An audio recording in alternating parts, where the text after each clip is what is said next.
We are opening up the files today on a film that is so much more than just a piece of nostalgia. It's really uh, a seismic cultural, economic, and even technological event. It really is. We're talking about Steven Spielberg's 1982 phenomenon, E.T. the Extraterrestrial. And for so many of you listening, I'm sure that image of a bicycle flying across the moon is just burned into your memory. It's iconic. Absolutely. But our goal today isn't really to recount the story of Elliot and his unusual friend.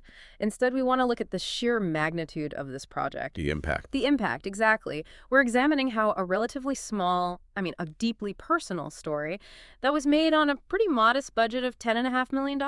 Which was not a lot, even then. Not for this kind of film, and how it managed to become this decades-long global powerhouse that, and this isn't an exaggeration, it fundamentally changed the landscape of cinema marketing, special effects, and what Hollywood even defines as a successful blockbuster. Exactly. We're trying to move beyond just the narrative. I mean, you already know the basics, right? Produced and directed by Steven Spielberg, written by Melissa Matheson. A brilliant script. But our aim here is to uncover the fascinating, sometimes contradictory origin story and, analyze the lasting relevance of this cinematic milestone, even now, 4 decades after it landed. And there are a lot of surprises in that history. There really are. So let's start with that unusual origin story. The film's emotional core, that sense of yearning and connection that just resonated with hundreds of millions of people. It didn't come from a blockbuster concept. No, not all. It sprang directly from a painful, personal moment in Steven Spielberg's childhood. That's the foundation of the entire film. The whole concept is rooted in the aftermath of his parents' divorce back in 1960. A very difficult time for him. A profoundly difficult time. He was dealing with this deep sense of abandonment and loneliness. And he has spoken about this consistently over the years, how he filled that void by inventing an imaginary alien companion. So this wasn't just a movie idea. This was a coping mechanism. It was a coping mechanism. He described this imaginary friend, and I'm quoting here, as a friend who could be the brother he never had and a father that he didn't feel he had anymore. Wow. That primal need for a surrogate family, for connection. It's not just a subplot in E.T., it is the entire narrative drive of the movie. What's so remarkable to me is that this sweet, deeply emotional idea had such dark beginnings. I mean, it literally spun off from a sci-fi horror project. It's a fascinating pivot, really. Spielberg was developing a project called Night Skies, and this was intended to be a darker, much more terrifying sequel or a spiritual successor to his earlier film, Close Encounters of the Third Kind. Which was also about aliens, but much more hopeful. Right, much more wondrous. Yeah. Night Skies was going to feature a small group of malevolent aliens that terrorized a rural family. It was a home invasion story, but with aliens. So wait, in that horror script, there was one good alien mixed in with the bad ones? Exactly. That was the key. The subplot involved one friendly alien who was initially codenamed Buddy, and he gets abandoned on Earth by his species. It was a classic fish-out-of-water scenario. And Spielberg just plucked that one piece out of the horror story. He did. The moment came when he was away in Tunisia, feeling very isolated while he was filming Raiders of the Lost Ark.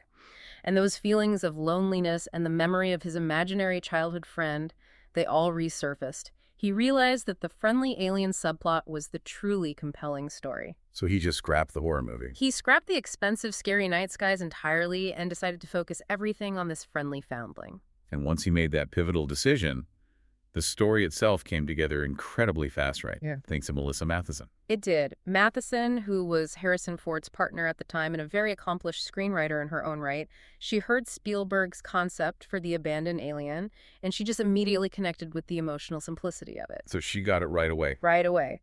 She wrote the first draft, which she titled E.T. and Me, in just 8 weeks. 8 weeks. That's incredible. And that script was almost perfectly realized in that first draft. They did tweak it slightly. They removed an irritating older kid character named Lance. Okay. And they added some of the more playful elements, like E.T. accidentally getting drunk after drinking some beer. That was actually a suggestion from another director, Matthew Robbins. Now we get to the business side, and what has to be one of the most catastrophic business decisions in Hollywood history. Oh, it's legendary. Columbia Pictures, who had been funding the development, rejected the film. They had invested close to $1 million, and they let it go. It's astonishing in hindsight, but you have to try to understand their perspective in 1982. Columbia's CEO, Frank Price, and his marketing team, they looked at this concept, a story starring only children and a very expensive puppet, and they just couldn't identify a successful precedent. They didn't have a box to put it in. Exactly. They believed it would only appeal to a very, very small children's audience. They essentially called it a niche film. They dismissed it, and this is the infamous quote, as a wimpy Walt Disney movie. That phrase, which was spoken by the head of Columbia's marketing and research development, Marvin Antonowski, it really summarized their feeling that the film just lacked the necessary grit for mainstream sci-fi audiences, or the broad appeal for adults. So they thought it would fall between the cracks. Antonowski concluded it had limited commercial potential. Their worldwide production president, John Veitch, also felt the script just wasn't strong enough for a major summer release. So what happens then? When a studio rejects a project they've already sunk money into, there's a process for that, I assume. Absolutely. When Columbia backed out, they put the project into what's known in the industry as turnaround. Burn around. It's essentially a mechanism where the originating studio, having invested money, offers the project to other studios.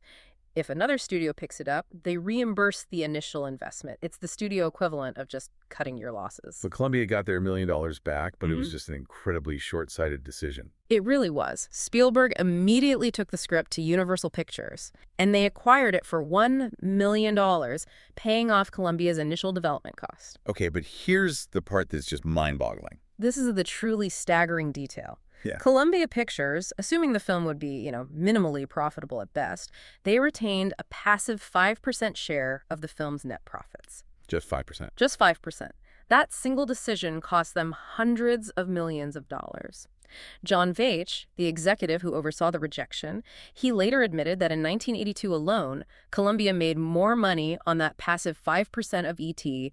than they did on any of their own films that they released that year. That is just a stunning blunder. It became the defining blunder of early 80s Hollywood. So their loss was Universal's gain. And that universal emotional appeal they failed to see was only possible because of the incredible craft that went into bringing the creature, E.T. himself, to life. That's the pivot point, right? If E.T. hadn't been believable and emotionally expressive, the film would have completely collapsed into sentimental nonsense. The design was handled by the legendary Italian special effects artist Carlo Rambaldi. And he was already renowned for his work. Oh yeah, he'd worked on Close Encounters of the Third Kind, and, crucially, the terrifying creature in Alien. Given that Rambaldi had just created a xenomorph, which is one of the scariest monsters in film history, the challenge here must have been to make a creature that was equally detailed, but, profoundly sympathetic. Precisely. Sympathy was absolutely paramount. Rambaldi gave E.T. several unique physical features. For instance, that unique extendable neck was inspired by his own painting, a work called Women of Delta. Interesting. And the face itself was a composite, right? Intended to give him a sense of wisdom and familiarity. Yes, a composite of human faces. He drew inspiration from 3 distinct figures who were known for their character and wisdom: the poet Carl Sandburg, the scientist Albert Einstein, and the writer Ernest Hemingway. This blending was intended to give E.T. an expressive, almost philosophical air. But beyond the structure, the eyes were the key emotional gateway. They had to get the eyes right. They were everything. Producer Kathleen Kennedy actually went to the Jules Stein Eye Institute and hired staffers from there specifically to design these large, expressive eyes to ensure maximum emotional engagement with the audience. The eyes had to feel real enough to make you forget you were looking at a puppet. And the physical construction of this puppet required what was, for 1982, bleeding-edge technology. I mean, the term animatronics barely does it justice. It was a masterpiece of pneumatic and cable control. It cost $1.5 million, which was an enormous sum in the early 80s, and it took 3 months just to construct. Wow. And to achieve the full range of emotions, they built 4 different animatronic heads, each one specialized for different facial expressions. This wasn't just a rubber mask. This required dozens of people operating complex mechanics just off-screen. And the casting choices required to make the creature's movement feel authentic are genuinely surprising. It wasn't just one person. No, the creature required several human performers, both inside and outside the costume. 2 little people, Tamara Detroit and Pat Balon, took turns wearing the full costume for stationary or simpler movements. But for the walking scenes, they did something different. Yes, for those scenes requiring that strangely awkward, hesitant, yet very realistic gait, they cast a 12-year-old named Matthew Demerit. Matthew was born without legs, and he wore the costume, walking on his hands, to achieve that very specific, uncoordinated, but completely authentic motion. That detail explains so much about why E.T.'s movement felt so unique. It wasn't an actor just mimicking awkwardness. It was a performer using their natural mode of transportation. It's true. And then you have E.T.'s hands, which are so central to the film's iconography. The glowing finger, the touch. Those iconic hands, which featured the glow and the famous pointing gesture, they were prosthetics. But they needed an expert touch. They were filled and manipulated by Caprice Roth, a professional mime. A mime. Again, this just speaks to the extraordinary attention to performance detail. Even the creature's smallest gestures were handled by someone who understood delicate, purposeful communication without words. And moving from the physical to the auditory, the story behind E.T.'s voice is just as surprising. It's a blend of so many different sounds. It really is. Ben Burtt, the sound effects designer who famously developed all the sounds for Star Wars, The legend in the field. a complete legend, he was tasked with creating a voice that was clearly alien, but also carried this hint of ancient, croaking humanity. The primary voice actress was a woman named Pat Welsh. And what made her voice so unique? Well, the texture of her voice. She famously smoked 2 packs of cigarettes a day, and this gave her a gravelly, fragile quality that Burt instantly recognized as perfect for the character. And yet she was paid so little for a sound that became instantly iconic around the world. It's incredible. She spent 9.5 hours recording and received only $380 for her contribution, but she certainly secured cinematic immortality. But the final voice is far more intricate than just Pat Welsh, right? Oh, much more. Burt created a composite. He blended Welsh's voice with the sounds of 16 other people, including Spielberg himself, the actress Debra Winger, and Burt's own wife, who he recorded while she happened to have a bad cold because he wanted to capture that sense of vulnerability and frailty. And there's an animal element layered on top as well. Yes, that's what gives it that otherworldly character.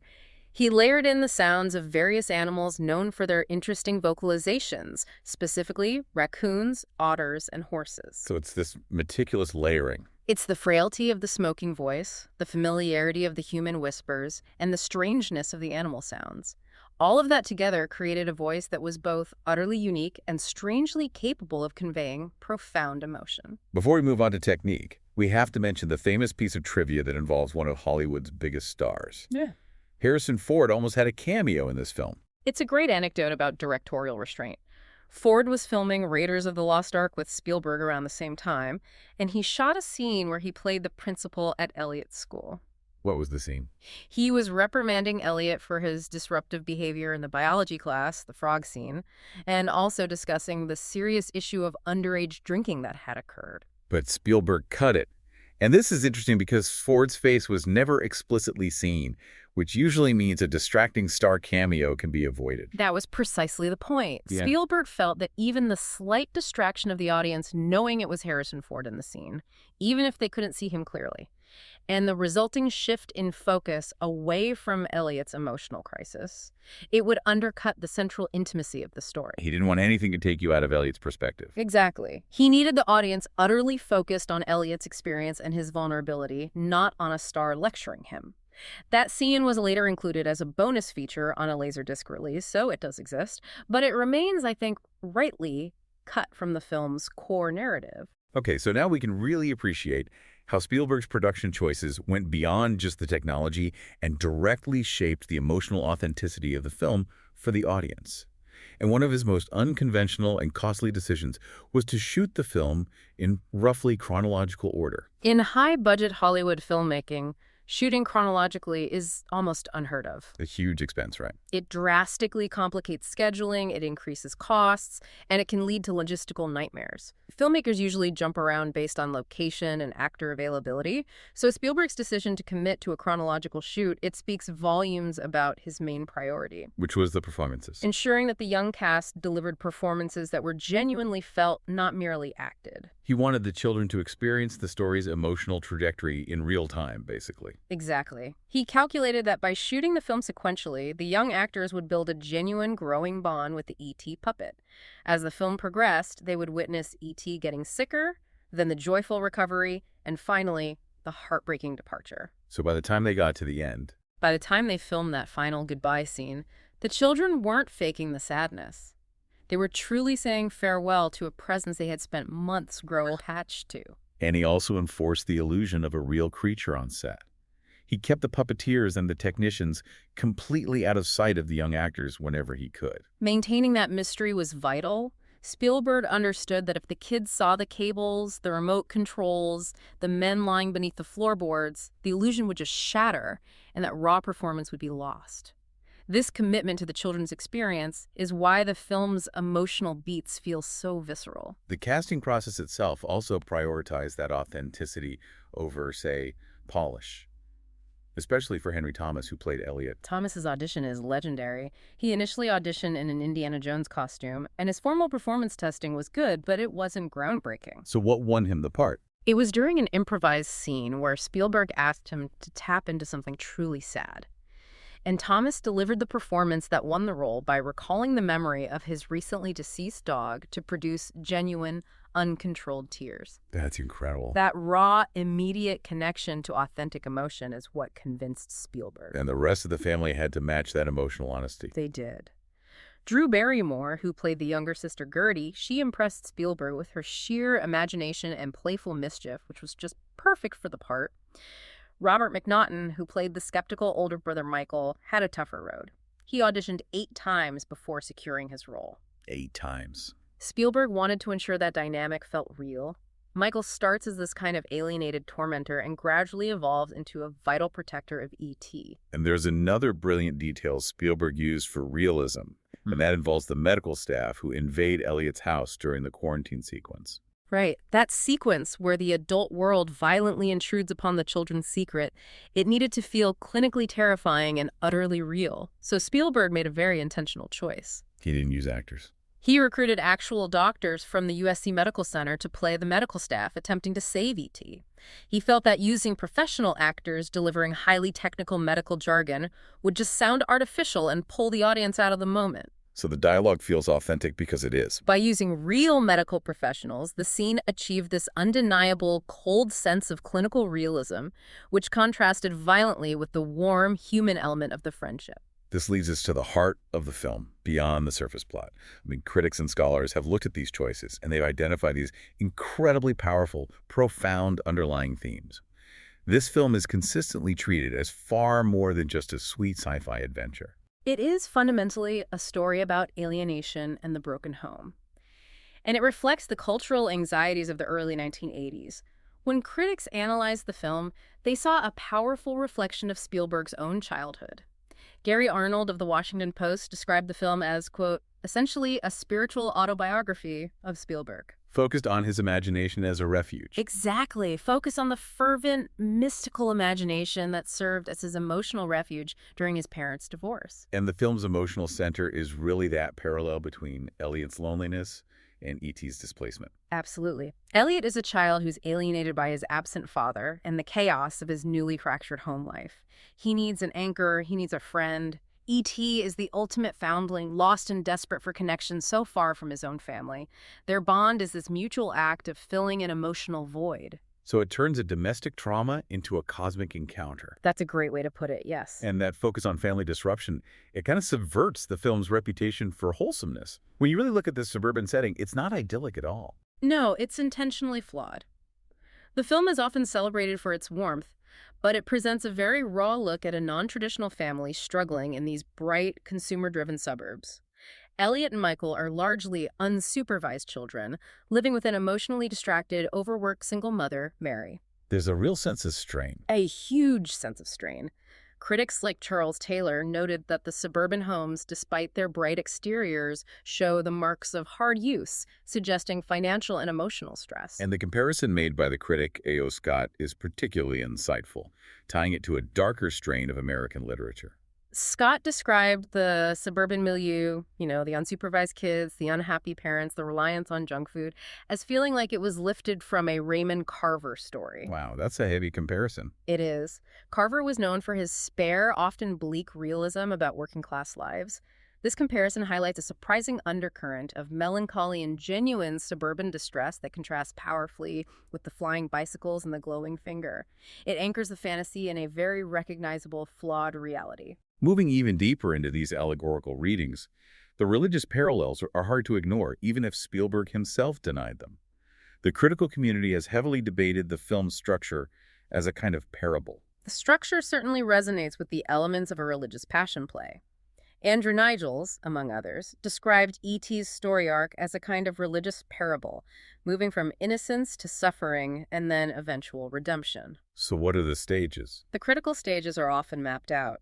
E.T. descends to Earth, a figure of purity. He becomes ill and is subjected to what critics called crucifixion by military science when the government invades the home. And finally, he achieves a miraculous resurrection by love and faith and ascends back to the heavens. And the iconic marketing poster seems to actively lean into that interpretation, doesn't it? It absolutely does. The famous poster showing the two index fingers touching E.T.'s and Elliot's, it's an unmistakable echo of Michelangelo's The Creation of Adam. The painting in the Sistine Chapel. Exactly. It's a visual shorthand for the moment that life or consciousness is bestowed. This visual choice really cemented the spiritual interpretation, regardless of Spielberg's actual intent. And Spielberg did deny the specific Christian reading, right? He felt it was perhaps unintentionally woven in, but not on purpose. That's correct. He joked that given his background, his mother would certainly question him if he claimed he had made a Christian parable. But the film's narrative structure is so potent that it taps into these universal mythological archetypes, whether they are explicitly religious or just classic fairy tales. Which brings us to the fairy tale reading. That's perhaps the most powerful comparison. It functions perfectly as a modern American fairy tale. It's the story of a magical outsider who comes to save a lonely child. Henry Sheehan detailed the connections to Peter Pan, seeing Elliot as one of the Lost Boys. And the film actually references Peter Pan. It does. It's literally referenced when Mary reads Peter Pan to Gertie. E.T. represents the pure, uncorrupted spirit of Neverland, the place where you never have to grow up.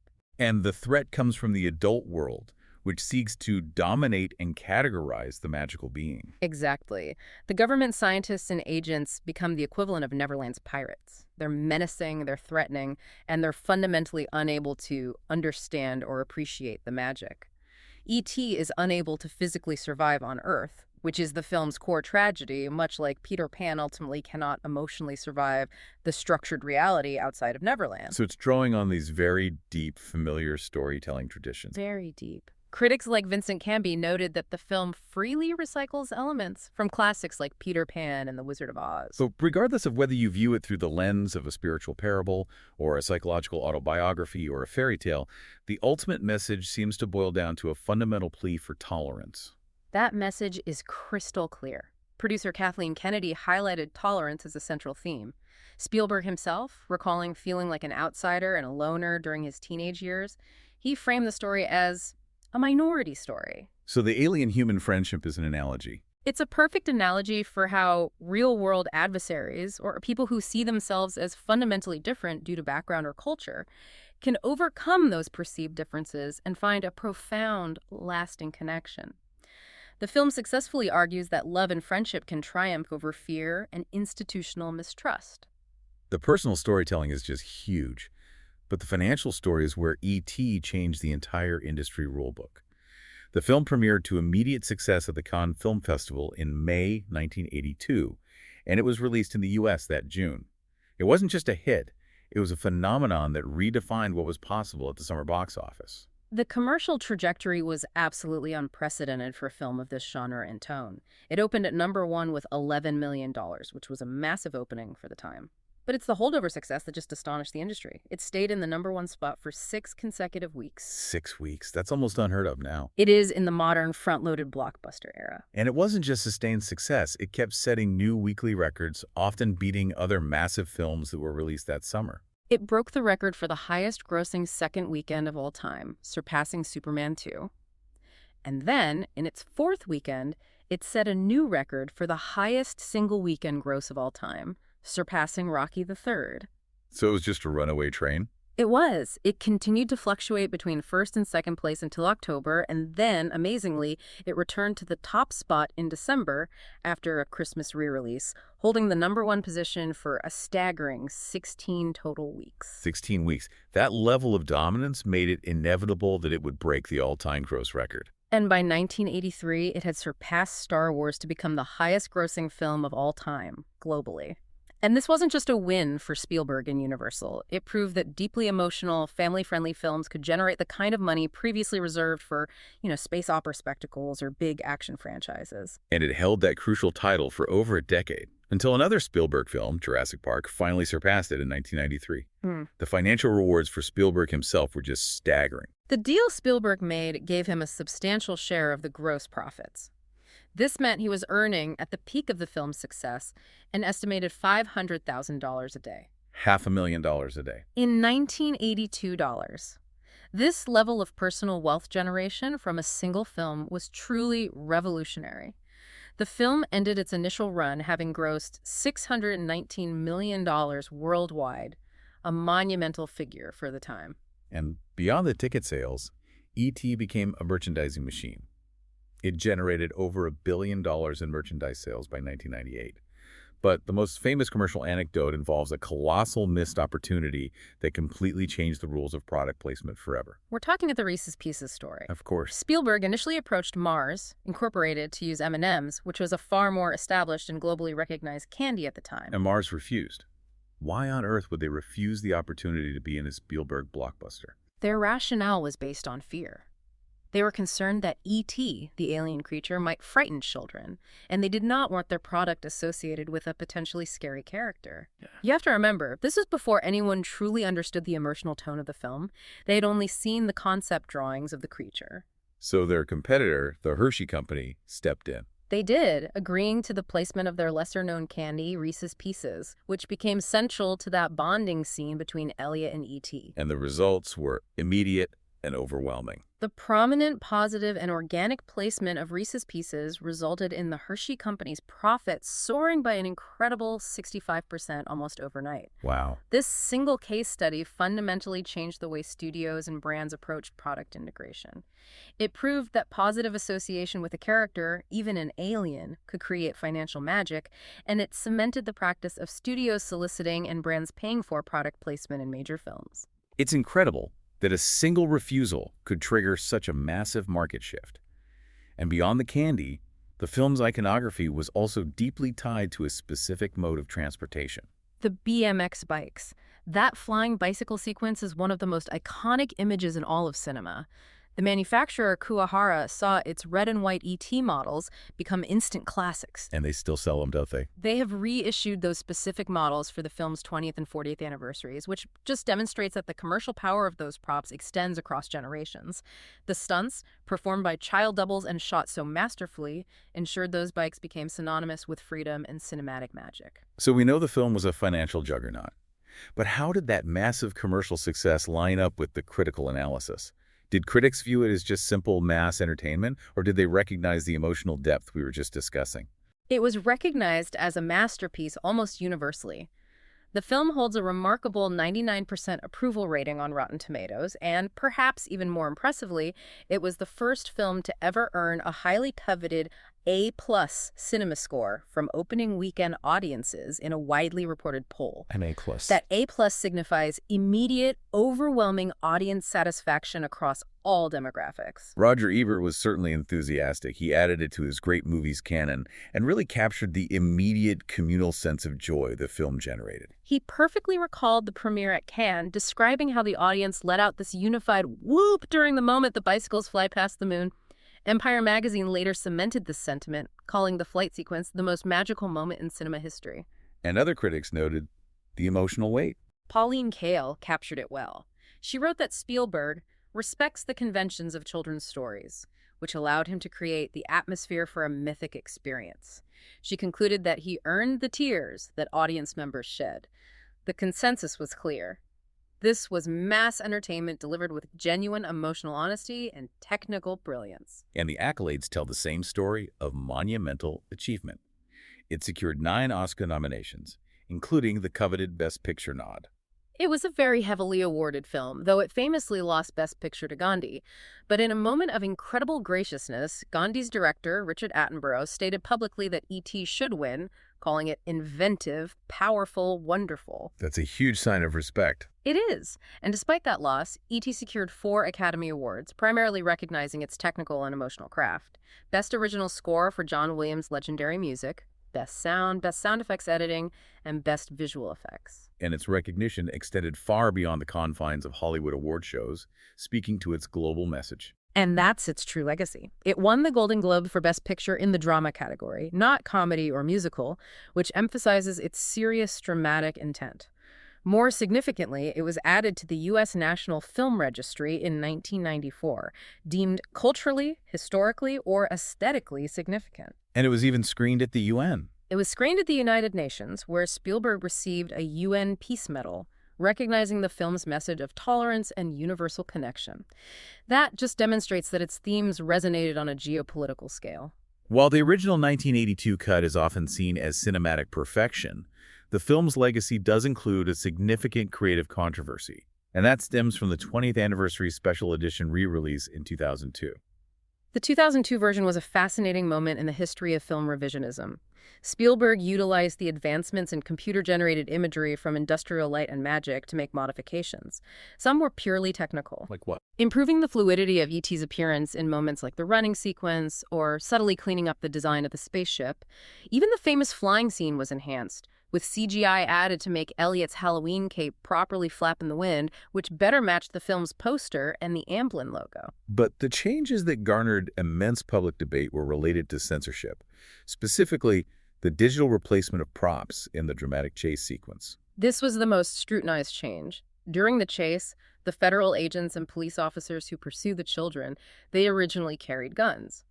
In the 2002 re-release, Spielberg digitally replaced every single gun with a walkie-talkie. And that was seen as a political move. It was widely interpreted by critics and audiences as an act of political correctness or historical revisionism, an attempt to soften the film's presentation of authority figures and violence for a new generation. And there was a dialogue change as well, also focusing on censoring specific language. Yes. Mary's dialogue during an off-screen argument with Michael was altered. The original line included her using the word terrorist in an argument about someone's political views. In the 2002 version, that word was replaced with hippie. So these revisions caused a lot of debate. A great deal of debate about the role of the director in posthumously altering a work that had become a classic. Peter Travers of Rolling Stone famously questioned the change, asking, "Is this what 2 decades have done to free speech?" And what's fascinating is that Spielberg himself later retracted the changes, agreeing with the critics that the original version should have been left alone. And that's the critical final point of this controversy. He later acknowledged that the digital alterations, particularly removing the guns, were a mistake. He stated that a film should stand as a record of the culture and the time in which it was created, and that attempting to update it compromises its historical integrity. So his advice now is to stick with the original. His advice to audiences now is always to go back to the '82 version, and consequently subsequent home media releases, including the 2012 Blu-ray, have only featured the original theatrical cut, making that controversial 2002 version largely obsolete. Despite the re-release debate, the film's overall influence on pop culture remains monumental. I mean, it's shaped how we view science fiction, childhood, and even deep-sea biology. Its legacy is woven into the DNA of American cinema. The American Film Institute ranked it the 24th greatest film of all time and the 3rd greatest science fiction film, placing it higher than virtually any other film released in the 1980s. And the quotes are iconic. The simple 3-word phrase, "E.T. Phone Home," was ranked 15th on the AFI's top movie quotes list, which shows how deeply integrated it is into public consciousness. And its iconography has served as inspiration and direct homage for countless filmmakers. The film's emotional framework, its visual style, and especially John Williams's iconic score have directly influenced a huge range of subsequent media. You see echoes of it everywhere. The sense of wonder in Back to the Future, the specific aesthetic of childhood sci-fi in Super 8. Even in more recent films. Oh yeah, the thematic exploration of communication in Arrival, and even the suburban fear elements in Jordan Peele's Nope. And the most recognizable modern homage is arguably the Netflix series Stranger Things. Stranger Things is essentially a love letter to 1980s culture, and its most obvious touchstone is E.T. The core premise, a group of unsupervised, bicycle-riding kids in the suburbs protecting a powerful outsider from menacing government agents, is a direct, conscious replication of the E.T. narrative blueprint. And its influence is even extended to the scientific community. It has. A species of deep-sea sponge, Advena magnifica, was nicknamed the E.T. sponge by scientists due to its physical resemblance to the creature's form. Now we have to address the low point of the E.T. commercial empire, what is often cited as the most notorious failure in video game history. The Atari disaster. This is a critical chapter, and it illustrates the dangers of rushed commercialization after unprecedented success. The E.T. video game for the Atari 2600 was seen by Warner Communications, who owned Atari, as a guaranteed hit. I mean, it made sense on paper. It did, given the film's success. The problem was timing. In a massive rush to capture the crucial 1982 Christmas market, the entire game was designed and programmed in a staggering 5 weeks. 5 weeks to develop a major cinematic tie-in for a console demanding millions of units, that's almost impossible. It was an impossible deadline. The resulting game was critically panned, it was unintuitive, boring, and it's generally considered one of the worst video games ever made. So it was a massive failure. Despite the film's popularity, the game was a catastrophic commercial failure. It led to massive returns from retailers and tremendous financial losses for Atari. And this failure is cited as a major contributing factor to the video game crash that followed. Yes. The failure of E.T., coupled with the overproduction of other low-quality games, saturated the market and led directly to the North American video game crash of 1983. And the ensuing legend that millions of unsold cartridges were buried in a landfill in Alamogordo, New Mexico. That was treated as an urban myth for decades. It was. But in 2014, those reports were confirmed when excavators investigating the site uncovered numerous E.T. cartridges, physically cementing its legacy as a commercial cautionary tale. Finally, we turn to the discussion of sequels. Spielberg was notoriously protective of the original story's integrity, which is why we never saw a cinematic continuation. He felt deeply that any sequel would, in his words, rob the original of its virginity, meaning it would cheapen the profound singular experience of the first film. But there was a treatment written. Early on, yes. In July 1982, due to the enormous pressure of the box office, Spielberg and Melissa Matheson did write a treatment for a sequel. It was called E.T. 2, Nocturnal Fears. And this treatment was far darker than the original. Significantly so. The sequel treatment involved Elliot and his friends being kidnapped by a group of malevolent aliens who were searching for E.T. They would attempt to contact E.T. for rescue, turning the whole narrative into a thriller. And Spielberg decided against it. He wisely chose not to pursue it, realizing that introducing evil, threatening aliens would fundamentally destroy the sensitive nature of the first film's message about friendly, extraterrestrial contact. So we only got an official novelization sequel that was considered but never adapted. Exactly. William Kotzwinkle wrote E.T. The Book of the Green Planet in 1985. In this version, E.T. returns home to his planet, Brodo Asoji, but finds himself struggling to adapt and is demoted or exiled for his unusual Earth experience. He attempts to break his planet's laws to return to Elliot. Spielberg acknowledged the book's existence but felt the story was better suited for the printed page than a cinematic follow-up. But there was a modern revisit, which did manage to capture the magic without compromising the original, and it came in the form of a commercial. The 2019 Xfinity commercial, a holiday reunion. It functioned as a 4-minute short film sequel, starring Henry Thomas, who reprised his role as Elliot, now an adult with his own family. And E.T. comes back for a visit. He returns for a holiday visit, utilizing modern technology to connect with Elliot's children. The production was very careful to maintain integrity. They used a practical E.T. puppet and John Williams' original score. Henry Thomas felt it was the perfect solution, giving viewers the emotional closure they wanted from a sequel without destroying the beauty of the original. When we look back at E.T. the Extra-Terrestrial, it stands today not just as a monumental box office achievement, a film that broke records and changed marketing strategies, but as a fundamentally transformative piece of personal filmmaking. It really is. Its success wasn't built on spectacle alone, but on the raw, authentic emotion Spielberg managed to draw out, turning the trauma of a broken home into a universal expression of hope, loneliness, and the power of finding connection in the most unexpected places. It remains a powerful testament to the idea that deeply personal stories can have the largest global reach. And perhaps the most provocative thought for you to consider is this. In 1982, Columbia Pictures saw a wimpy children's film. They missed the fact that by making a film that emotionally honest, starring children as the heroes and excluding most adults, Spielberg wasn't limiting his audience. He was speaking directly to the universal vulnerability of finding your way when the world feels broken. So what other wimpy emotional stories might the industry be overlooking right now because they don't fit the established formula? Thank you for joining us for this extensive conversation on the history and legacy of E.T. the Extraterrestrial. Thanks for listening.